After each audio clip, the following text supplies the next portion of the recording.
The morning sun filtered through the tall windows of Kensington Palace, casting long shadows across the polished marble floors. Catherine Middleton stood at the edge of the grand staircase, her fingers gripping the ornate banister with a tension that betrayed her composed exterior. Today was different. Today carried the weight of unspoken words and hidden truths that had been building for months. William emerged from his study, his usually confident stride slightly hesitant. The man who commanded rooms full of dignitaries and charmed crowds of thousands seemed smaller somehow, his broad shoulders carrying an invisible burden that had grown heavier with each passing day. Their eyes met across the expansive hallway, and in that brief moment, years of shared history flickered between them like pages of a beloved book being turned for the final time. "The car is waiting," William said softly, his voice barely echoing in the vast space. His words were practical, necessary, but they hung in the air with an underlying finality that neither of them wanted to acknowledge. Catherine nodded, her auburn hair catching the morning light as she moved toward him. She had chosen her outfit carefully that morning, a navy dress that William had once complimented, paired with the pearl earrings his grandmother had given her. Small gestures of remembrance, perhaps, or maybe just habits that die hard when everything else is falling apart. They walked side by side toward the entrance, their footsteps synchronized after years of public appearances and shared duties. The staff they passed offered polite smiles and respectful nods, unaware that they were witnessing something profound and heartbreaking. The couple who had captured the world's imagination with their fairy tale romance was navigating the complex reality that sometimes love isn't enough to bridge the growing distance between two people. As they reached the ornate double doors, William paused. His hand moved instinctively toward Catherine's arm, a gesture so familiar it seemed automatic. But he stopped himself, his fingers hovering in the space between them before falling back to his side. The missed connection was subtle, lasting, only seconds, but it spoke volumes about the careful distance they had been maintaining. Catherine noticed. She always noticed the small things, the way he used to touch her elbow when guiding her through crowds, how his hand would find the small of her back during photographs, the countless tiny intimacies that had woven their lives together. Now those gestures had become careful, calculated, or avoided altogether. The morning air was crisp as they stepped outside, where a small convoy of vehicles waited. The familiar sight of security personnel and drivers created a buffer between them and the outside world, but it also highlighted the formal nature of what should have been a private moment. Everything in their lives had become public property, subject to scrutiny and speculation, leaving little room for the messy human process of two people growing apart. William opened the car door for her, another gesture ingrained by years of protocol and genuine care. As Catherine settled into the leather seat, she caught a glimpse of his reflection in the window, his jaw set with determination, his eyes focused on some distant point beyond the palace grounds. She wondered if he was thinking about the conversation they had avoided having, the one that had been circling them for weeks like a storm they could see coming but couldn't prevent. The drive through London streets was quiet, filled only with the low hum of the engine and the distant sounds of city life beyond their tinted windows. Catherine watched the familiar landmarks pass by, places where they had shared happier moments, where photographers had captured their laughter and spontaneous displays of affection. Now those same streets felt like witnesses to something ending, silent observers of a love story that was being rewritten in real time. William's phone buzzed with messages, probably from his private secretary about the day's schedule. He glanced at it briefly before setting it aside, his attention returning to the window. There was a time when he would have shared amusing updates or interesting messages with her, when their conversations flowed naturally through the mundane details of royal life. Now even silence had become complicated, weighted with things they weren't saying. As they approached their destination, a charity event they would attend together, smiling and waving as they had done hundreds of times before, Catherine felt the familiar tightening in her chest. The performance was becoming harder to maintain, the careful choreography of public appearances more exhausting with each event. They had both become masters at hiding their personal struggles behind practiced smiles and appropriate responses, but the effort was taking its toll. The car slowed as they neared the venue, and Catherine could already see the crowd of photographers and well-wishers gathering behind barriers. In moments, they would step out into that familiar spotlight, hands briefly touching as protocol demanded, their faces arranged in expressions of warmth and engagement. But for now, in these final seconds of privacy, they sat in silence. Two people who had loved each other deeply, learning to say goodbye without words. William turned toward her as the car came to a complete stop. For a moment, his carefully maintained composure slipped, and she saw the man she had fallen in love with all those years ago. Vulnerable, uncertain, and heartbreakingly human. Their eyes met, and in that shared gaze was an entire conversation they might never have allowed, an acknowledgement of what they had been to each other and what they were becoming. The charity gala unfolded around them like a carefully orchestrated ballet, with Catherine and William moving through their roles with practiced precision. She smiled warmly at the event organizers, her hand resting lightly on William's arm as photographers captured what appeared to be an intimate moment between a devoted couple. The irony wasn't lost on either of them. They had never been better at pretending to be close than when they were actually drifting apart. Throughout the evening, their interactions were flawless from the outside. William would lean in to whisper something in Catherine's ear, and she would laugh appropriately, her eyes crinkling at the corners in that way that had charmed the public for years. But the words he whispered were logistical, reminders about their next appointment, updates about schedule changes, or polite observations about the other guests. The easy intimacy that had once characterized their private conversations had been replaced by the efficient communication of two people managing a shared responsibility. During dinner, Catherine found herself studying the faces around their table, other couples who seemed to lean into each other naturally, who shared knowing glances and private jokes.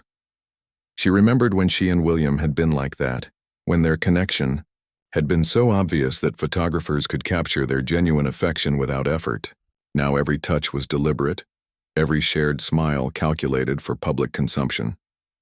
The keynote speaker talked about the importance of the charity's work supporting families in crisis, about how love and commitment could overcome any obstacle.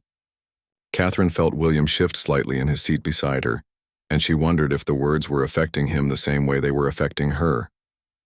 The speaker's passionate description of couples who had weathered impossible storms together felt like a mirror reflecting what they had lost. Not just the easy affection, but the fundamental belief that their love could survive anything. When it came time for William to address the crowd, Catherine watched him transform into the public figure the world knew. Charismatic, articulate, genuinely caring about the cause they were supporting. This was the man who had won her heart, who could command attention not through his title but through his authentic passion for making a difference. But as he spoke about the importance of supporting families through difficult transitions, she caught something in his voice that probably only she would notice, a slight tremor when he mentioned the word change. After his speech, they mingled with the guests, and Catherine observed how naturally William connected with strangers, how easily he made people feel heard and valued. These were the qualities that had drawn her to him initially, his ability to be present with people despite the enormous pressures of his position. But lately, that same presence had become elusive in their private moments, as if he was saving his emotional energy for everyone except her. A young couple approached them, clearly nervous but determined to share their story. They had been beneficiaries of the charity's support during a difficult period in their marriage, and they wanted to thank William and Catherine personally. The husband spoke about how they had nearly divorced, how they had felt isolated and hopeless until the charity's counselors helped them rediscover their connection. The hardest part, the wife added, looking directly at Catherine, was learning to talk to each other again. We had become strangers living in the same house. Catherine felt the words hit her like a physical blow. She managed to maintain her composure, offering appropriate responses and asking thoughtful questions, but internally she was reeling. The woman's description felt uncomfortably familiar. Two people who cared about each other but had somehow lost the ability to bridge the growing gap between them. As they walked to their car later that evening, Catherine finally broke the careful silence they had maintained all day. That couple's story was remarkable, she said, her voice carefully neutral. William nodded, his hands in his pockets as they moved through the cool night air. It's inspiring how the charity helps people reconnect, he replied, but there was something guarded in his tone that suggested he understood the subtext of her comment. They drove home through the quiet London streets, the city lights creating shifting patterns on the car windows. Catherine found herself thinking about the early days of their relationship, when conversations flowed effortlessly between them, when silence was comfortable rather than loaded with unspoken tensions. They had been able to talk about anything. Then, their hopes, fears, the absurd pressures of royal life, their dreams for the future. Now even simple observations felt fraught with potential misinterpretation. Every comment could be seen as criticism, every silence as withdrawal. They had become careful with each other in a way that felt both protective and destructive, trying so hard to avoid causing pain that they had stopped being real with each other altogether. Back at Kensington Palace, they walked through the familiar halls toward their separate quarters, a practical arrangement that had evolved over recent months. Catherine paused at the foot of the stairs, looking back at William as he headed toward his study. There was a moment when it seemed like he might turn around, when the weight of everything unsaid might finally force them into the conversation they both knew was inevitable. But he continued walking, his footsteps echoing in the empty corridor, and Catherine climbed the stairs alone. In her room, she sat at her vanity, removing her jewelry, each piece a reminder of public appearances and private distances. The pearl earrings went back into their velvet box. The bracelet William had given her for their anniversary was carefully placed in its designated spot. As she prepared for bed, Catherine reflected on how they had arrived at this point. There had been no dramatic fights, no betrayals or cruel words. Instead, their love had been eroded by the constant pressure of public scrutiny, the weight of duty and expectation, and the simple reality that two people can grow in different directions despite their best intentions. The most heartbreaking part was that they both still cared deeply for each other. The love was still there, buried under layers of careful politeness and protective distance, but somehow that made everything more complicated rather than simpler.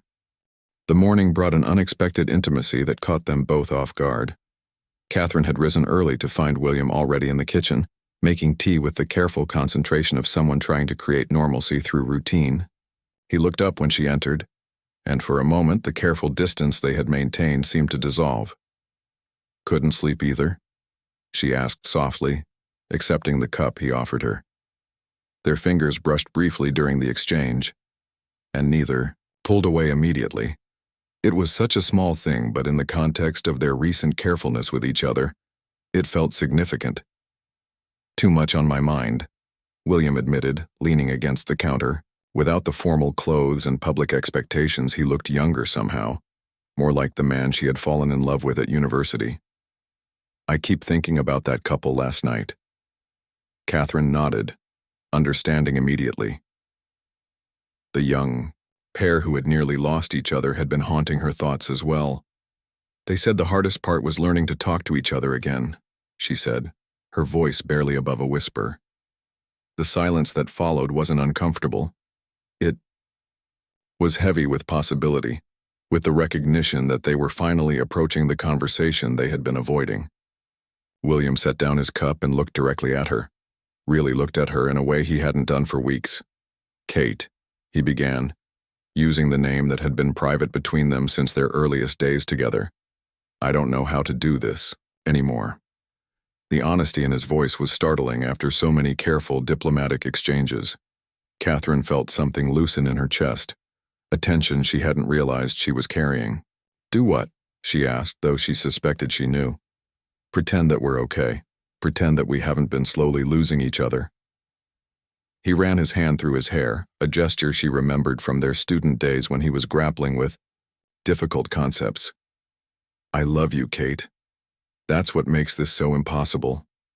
The use of the present tense, "I love you," hit her harder than she expected. She had been preparing herself for the past tense, for the gentle acknowledgement that what they had once shared was now a memory, but hearing that the love remained even as everything else seemed to be falling apart, was somehow more painful than a clean break would have been. "I love you too," she replied, and the words felt both true and insufficient. "But love isn't enough, is it? We've been trying to love each other back together for months and we just keep drifting further apart." William moved closer, not quite touching her, but close enough that she could see the exhaustion in his eyes. "When did it become so hard?" he asked. "When did being together start requiring so much effort?" Catherine thought about the question seriously. There hadn't been a single moment when everything changed. It had been a gradual process, so subtle that they hadn't noticed until the distance between them had become uncrossable. "Maybe when we stopped being William and Kate and became the Duke and Duchess full-time," she suggested.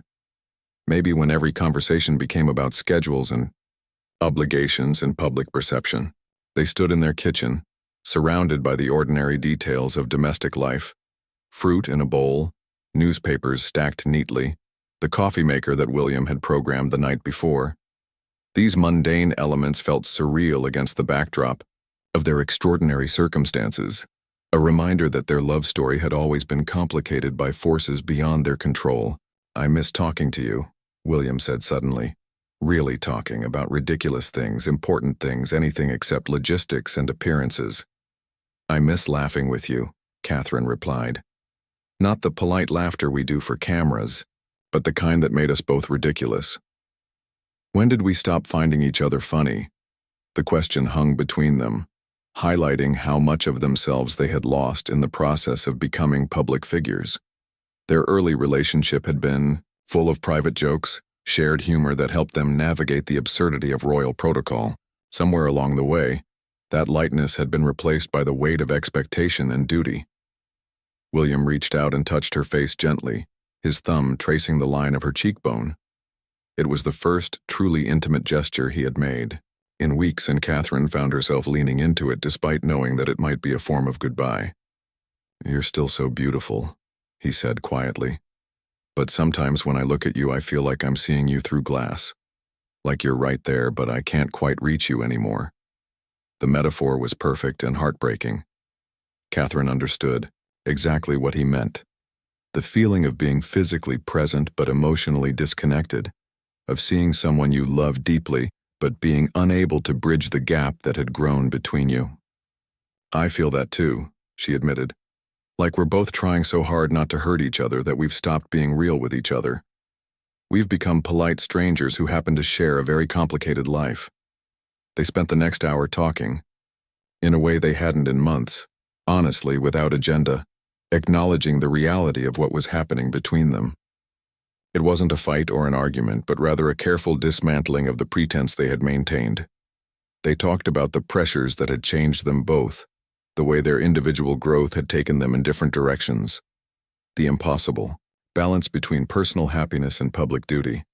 The conversation was punctuated by moments of physical closeness that felt both natural and bittersweet. William would take her hand while making a particularly difficult point, or Catherine would lean against his shoulder when the emotions became overwhelming. These touches weren't desperate attempts to rekindle what they had lost, but rather gentle acknowledgments of what they had shared and what they were in the process of letting go. As the morning sun climbed higher, filling their kitchen with golden light, they both understood that something fundamental had shifted, not toward reconciliation but toward acceptance. They were finally being honest with each other about what wasn't working, and that honesty, while painful, felt like a gift they were giving each other. The weeks following their kitchen conversation brought an unexpected sense of relief, as if finally acknowledging their struggle had given them permission to stop pretending everything was fine. They moved through their days with a new kind of honesty, still careful with each other, but no longer carrying the exhausting weight of maintaining a facade in private. Their public appearances continued with professional smoothness, but now there was an understanding between them about what those appearances meant. They were partners in duty, united in their commitment to the causes they supported, even as they quietly disentangled their personal lives. The change was subtle enough that the press and public noticed nothing, but Catherine could feel the difference in every interaction. During a visit to a children's hospital, Catherine watched William kneeling beside a young patient's bed, his attention completely focused on the little girl's animated story about her pet rabbit. This was William at his best, genuine, present, using his position to bring joy to someone who needed it. Catherine felt a familiar warmth watching him, the same feeling that had drawn her to him years ago, but now it was tinged with a gentle sadness for what they were losing. Later, as they walked through the hospital corridors, William fell into step beside her. "You were wonderful with the teenagers in the cancer ward," he said quietly. "The way you listened to that boy talk about his music, you made him feel like what he was saying mattered." The compliment was generous and genuine, and Catherine realized this was how they could love each other going forward, by recognizing and honoring the good work they each did, even if they could no longer share their lives in the way they once had. "Thank you," she replied. "It means a lot coming from you." They had begun speaking to each other with a formality that might have seemed cold to outsiders, but actually represented a new form of respect. They were learning to see each other as individuals again, rather than as extensions of themselves or sources of personal fulfillment. At home, they had developed new routines that allowed them to coexist comfortably while gradually separating their daily lives. They still shared breakfast, sometimes reading different sections of the newspaper and commenting on articles that caught their attention. These conversations were easier now, less loaded with the pressure to connect on every level, more focused on the simple pleasure of sharing thoughts with someone whose opinion they valued. One evening, Catherine found William in his study, surrounded by documents related to his environmental initiatives. She knocked softly on the doorframe, and he looked up with a smile that was both familiar and different, warm but not intimate, welcoming but not possessive. "How's the climate summit preparation going?" she asked, settling into the chair across from his desk. "Complicated as usual," he replied, but his eyes lit up as he began explaining the latest developments in renewable energy policy. Catherine found herself genuinely engaged, asking questions and offering observations that sparked animated discussion between them.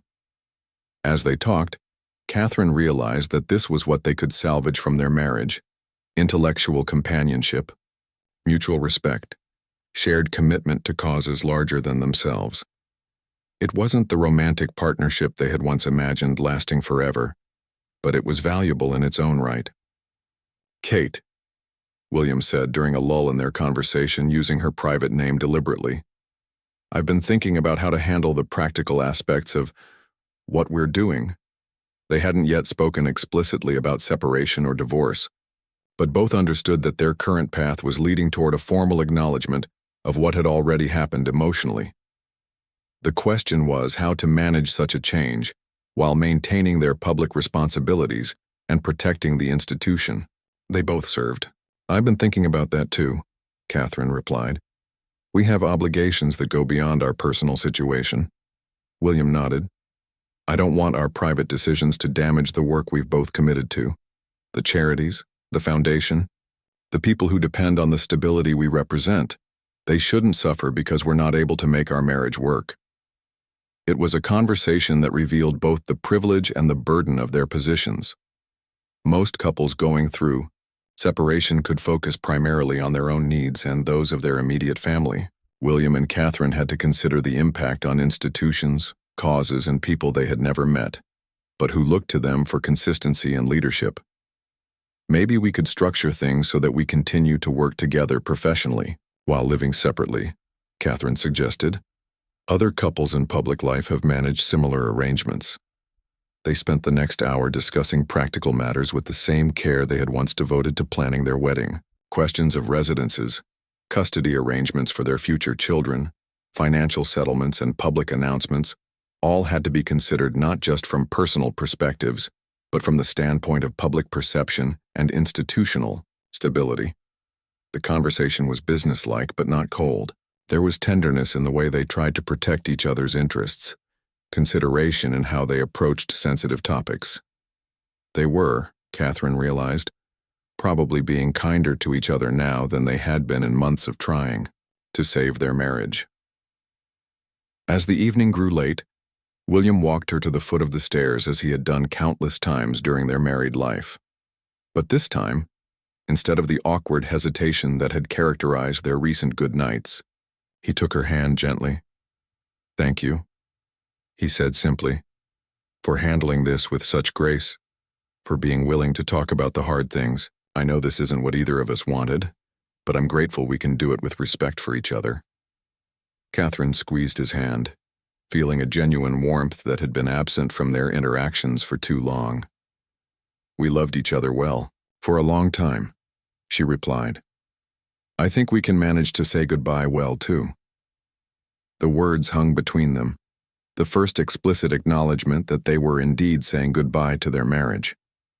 But rather than feeling devastating, the admission brought a sense of peace that neither had expected.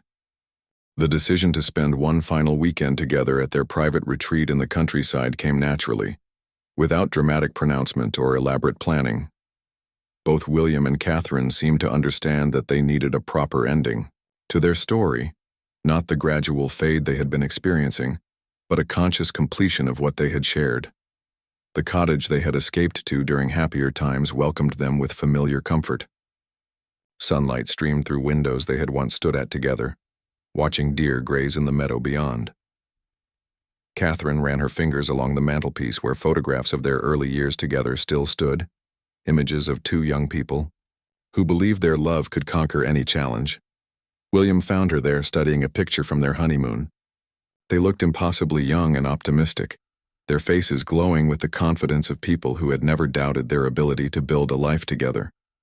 "We were so certain," Catherine said softly, not turning around. "Look at how sure we were that we had figured it all out." "We did figure it out for a while," William replied, moving to stand beside her. "That version of us, they weren't wrong. They just couldn't have imagined how much we would both change."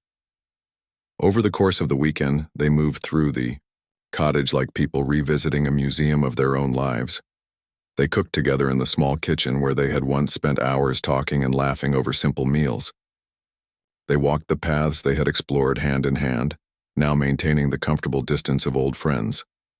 Saturday evening found them sitting by the fireplace, sharing a bottle of wine and talking about their individual plans for the future. William spoke about his environmental work with a passion that reminded Catherine why she had admired him so deeply. Catherine described her ideas for expanding her advocacy for early childhood development, and William listened with genuine interest and offered thoughtful suggestions. "You're going to do incredible things," he told her as she outlined her vision for a comprehensive support network for young families. "You have such a gift for understanding what people actually need, not just what looks good in press releases. And you're going to save the planet," Catherine replied with a smile that held both affection and pride. "I've never known anyone who could make environmental science sound both urgent and hopeful the way you do." They were, Catherine realized, cheering each other on toward futures that wouldn't include their marriage, but would be enriched by the individual growth they had each experienced. The irony wasn't lost on her. They had become more interesting people through the process of growing apart, and now they could appreciate those developments in each other even as they prepared to say goodbye. That night, they made love for what they both understood would be the last time.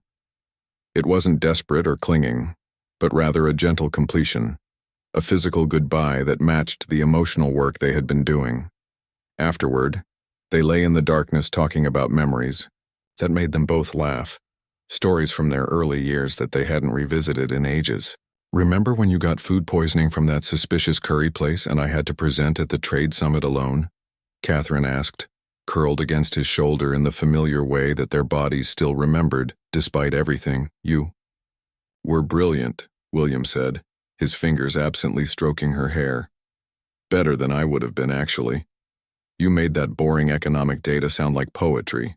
Remember when we got lost in Scotland during that hiking trip and you insisted you knew a shortcut?" Catherine continued. "I did know a shortcut," William protested with mock indignation. "It just happened to involve more climbing than I had anticipated." They shared these stories throughout the night, building a gentle conclusion to their shared narrative. Each memory was a gift they were giving each other, a reminder of the good times they had shared, the love that had been real and meaningful, even if it wasn't permanent. Sunday morning brought the peaceful melancholy of endings.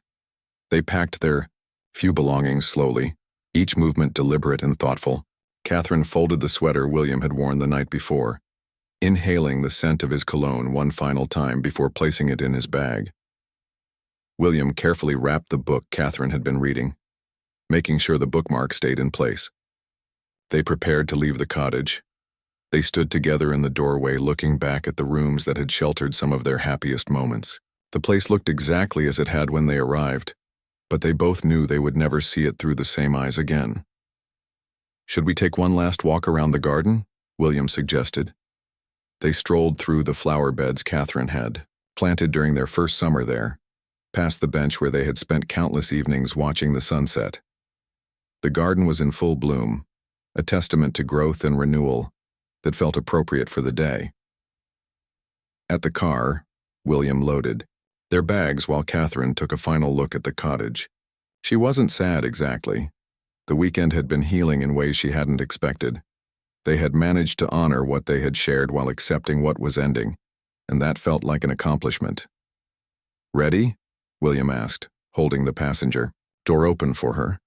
Catherine nodded, settling into the familiar seat for what would be their final journey together as a married couple. As they drove back toward London, they talked easily about practical matters.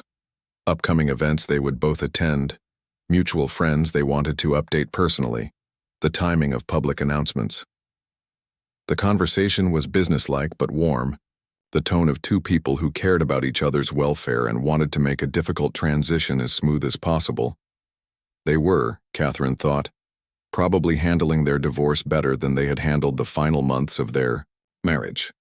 6 months later, Catherine stood in her new apartment, an elegant space in London that she had chosen for its light and proximity to the charities she now ran independently.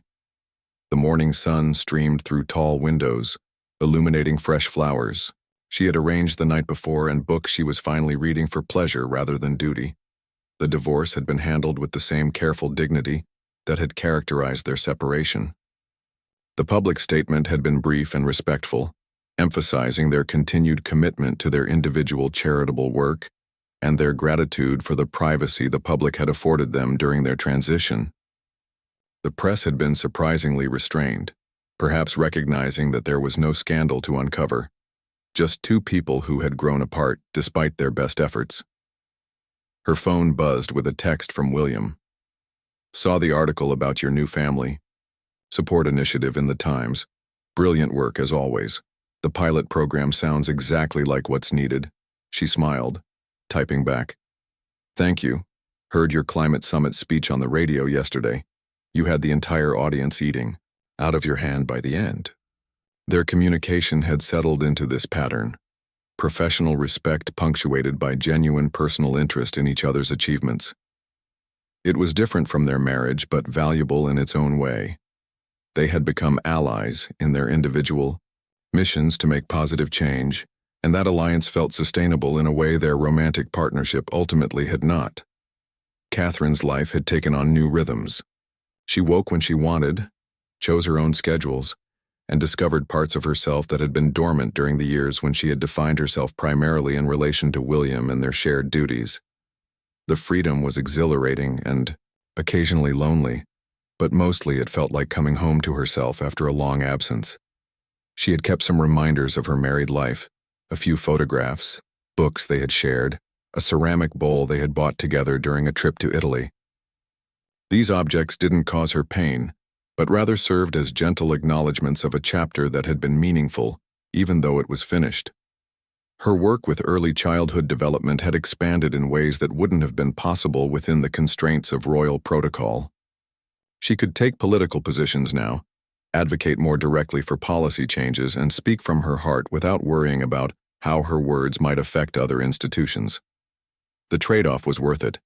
She had exchanged the broader platform of royal status for the freedom to pursue her passions without compromise.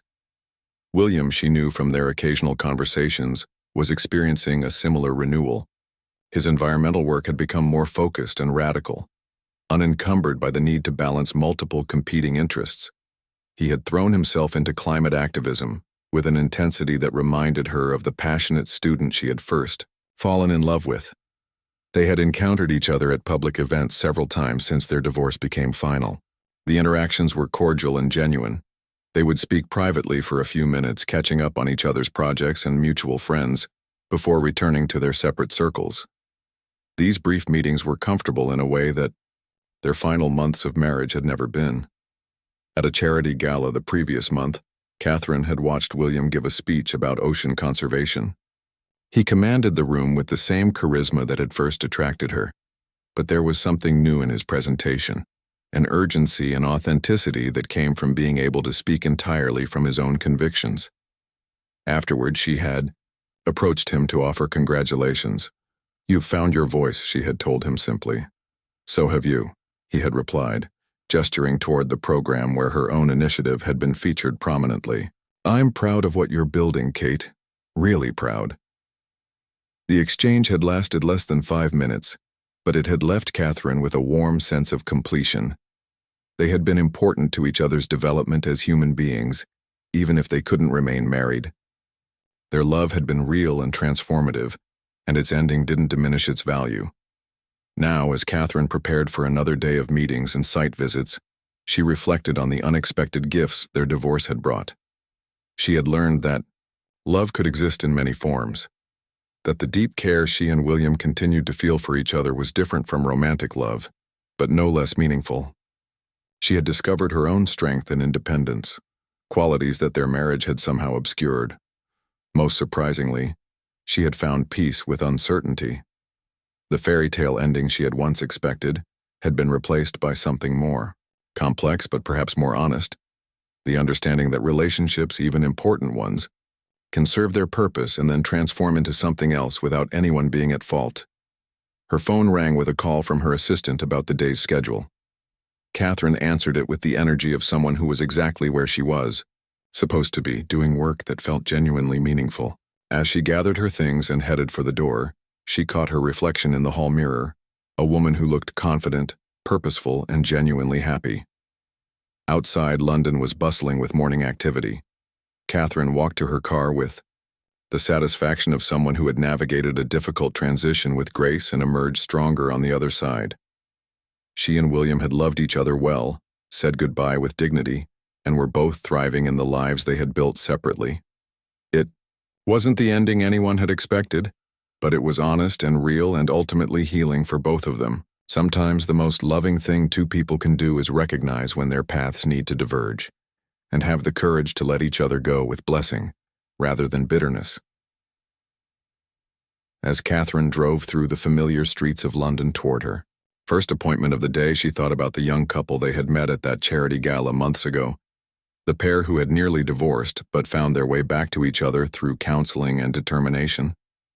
Their story had been beautiful and inspiring, but it wasn't the only valid ending for a marriage in crisis. She and William had tried just as hard to save what they had built together, but their efforts had led them to a different conclusion. That sometimes love means accepting when something has run its natural course. There was no shame in that recognition, no failure in acknowledging that two good people could simply grow in incompatible directions. At a red light, Catherine glanced at herself in the rearview mirror and saw clear eyes and genuine contentment. The woman looking back at her was someone who had learned to define success not by maintaining appearances or meeting others' expectations, but by living authentically and contributing meaningfully to the world around her. Her phone buzzed with another message from William. "Just heard you'll be speaking at the international conference next month. Looking forward to watching the live stream. You're going to change some minds." She typed back quickly. "Thank you. That means a lot. Hope your ocean expedition next week yields some groundbreaking data." Their friendship, for that's what it had become, was one of the unexpected treasures to emerge from the ashes of their marriage. They had managed to preserve the mutual respect and genuine care that had always existed between them, even when romantic love was no longer sustainable. It was a different kind of relationship than either had anticipated, but it felt honest and valuable in its own right. The light changed, and Catherine continued toward her destination, where she would spend the day working with families who were building strong foundations for their children's futures. The work filled her with purpose in a way that felt completely her own, unmarked by duty or expectation beyond her genuine desire to make a positive difference. As she pulled into the parking lot of the community center, where she would spend her morning, Catherine allowed herself one final moment of reflection on the journey that had brought her here. The fairy tale had ended, but life, real, complex, meaningful life, had begun in earnest. She and William had loved each other enough to let their story evolve into something new, and that love, transformed but not diminished, would continue to influence both their lives in ways they were only beginning to understand. The silent goodbye they had shared had been more profound than any dramatic declaration could have been. In choosing to end their marriage with dignity and mutual respect, they had demonstrated a mature love that honored what they had shared while embracing what they were becoming. It was, Catherine realized as she stepped out of her car and into her purposeful new life, perhaps the most romantic gesture of all, loving someone enough to set them free to become their truest self, even when that meant walking separate paths into the future.